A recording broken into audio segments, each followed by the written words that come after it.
ଗୋପାଳ ତାଙ୍କ ଗ୍ରାମରେ ଜଣେ ସାଧାରଣ କିନ୍ତୁ ସମ୍ମାନନୀୟ ଲୋକ।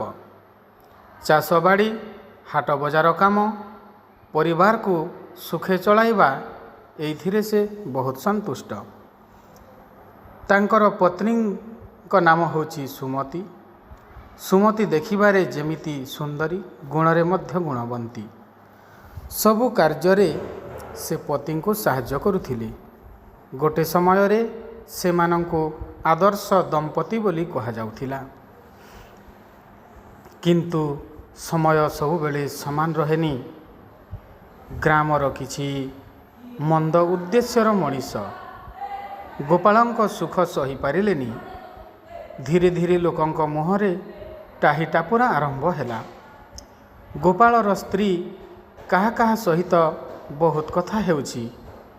ମୋବାଇଲ ଧରିଲେ ଆଉ ତାହାର ଫୁର୍ସତ ନାହିଁ। କିଛି ତ ଗୋଟେ ଚାଲିଛି। ଏ କଥା ଗୋପାଳକୁ କିଛି ମନ୍ଦ ଉଦ୍ଦେଶ୍ୟ ଲୋକ କହିଲେ।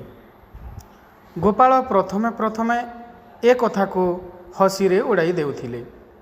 କିନ୍ତୁ ମଣିଷ ମନରେ ଯେତେବେଳେ ସନ୍ଦେହର ଚାରା ଲାଗିଯାଏ, ସେଟା ଗଛରେ ପରିଣତ ହୋଇଯାଏ। ରାତିରେ ସେ ସୁମତିଙ୍କୁ ପଚାରୁଥିଲେ, ତୁ ମୋବାଇଲରେ କାହା ସହ ଘଣ୍ଟା ଘଣ୍ଟା କଥା ହେଉଛୁ?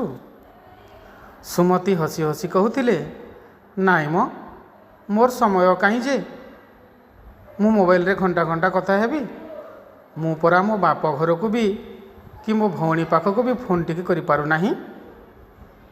କିନ୍ତୁ ଗୋପାଳର ମନରେ ଭୟଙ୍କର ସନ୍ଦେହର ଧୂଆଁ ଉଠି ସାରିଥିଲା। ଧୀରେ ଧୀରେ ସେମାନଙ୍କ ମଧ୍ୟରେ ଆନନ୍ଦ ହଜିଯାଉଥିଲା। ସୁମତିଙ୍କର ହସ, କଥାବାର୍ତ୍ତା, ଯିବା ଆସିବା ସବୁକୁ ଗୋପାଳ ସନ୍ଦେହର ଆଇନାରେ ଦେଖୁଥିଲେ।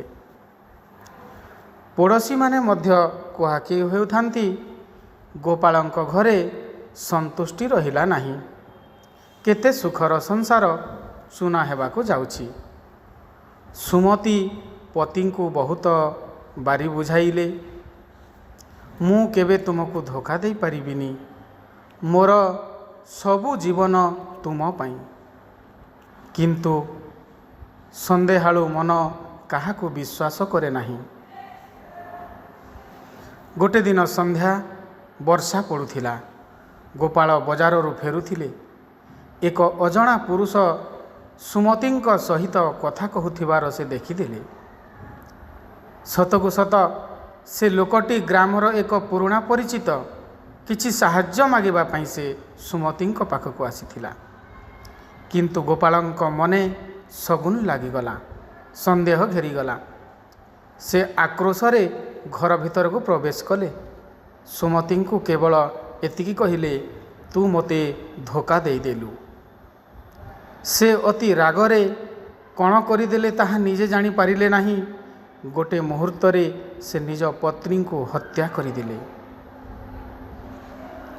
ପରେ ଗ୍ରାମବାସୀମାନେ ସତ୍ୟ କହିଦେଲେ, ସୁମତି କେବେ ଧୋକା ଦେଇନଥିଲେ।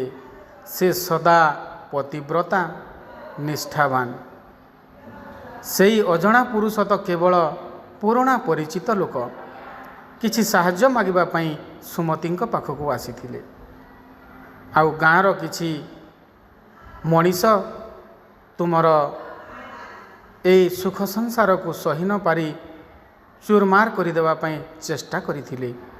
ଆଉ ତାଙ୍କର ଫାନ୍ଦରେ ତମେ ପଡ଼ିଗଲ। ଗୋପାଳ ନିଜ ଚକ୍ଷୁ ଆଗରେ ସବୁକିଛି ଦେଖିଲେ। କିନ୍ତୁ ସେତେବେଳେ ବହୁତ ଡେରି ହୋଇଯାଇଥିଲା। ତାଙ୍କର ସନ୍ଦେହ ଆଉ କ୍ରୋଧ ତାଙ୍କର ସବୁଠାରୁ ପ୍ରିୟ ଲୋକଙ୍କୁ ଛଡ଼ାଇ ନେଲା। ଶେଷରେ ଗୋପାଳ ଜେଲରେ ପହଞ୍ଚିଲେ। ପ୍ରତ୍ୟେକ ରାତିରେ ତାଙ୍କର କାନରେ ସୁମତିଙ୍କର କଥା ଗୁଞ୍ଜିଥିଲା, ମୁଁ କେବେ ତୁମକୁ ଧୋକା ଦେଇନି, ମୁଁ କେବେ ତୁମକୁ ଧୋକା ଦେଇନି।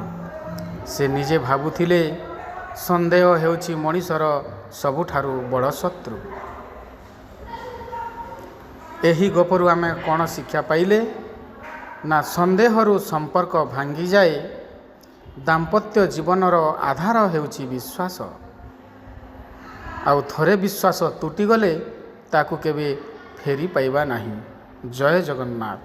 ଏହି ଗପଟି ଯଦି ଆପଣମାନଙ୍କୁ ମନକୁ ଭଲ ଲାଗିଛି, ମନକୁ ଯଦି ଛୁଇଁ ପାରିଛି, ତାହେଲେ ଲାଇକ୍, ସେୟାର ଏବଂ ସବସ୍କ୍ରାଇବ୍ କରିବାକୁ ଏହି ଚ୍ୟାନେଲକୁ ଭୁଲିବେ ନାହିଁ।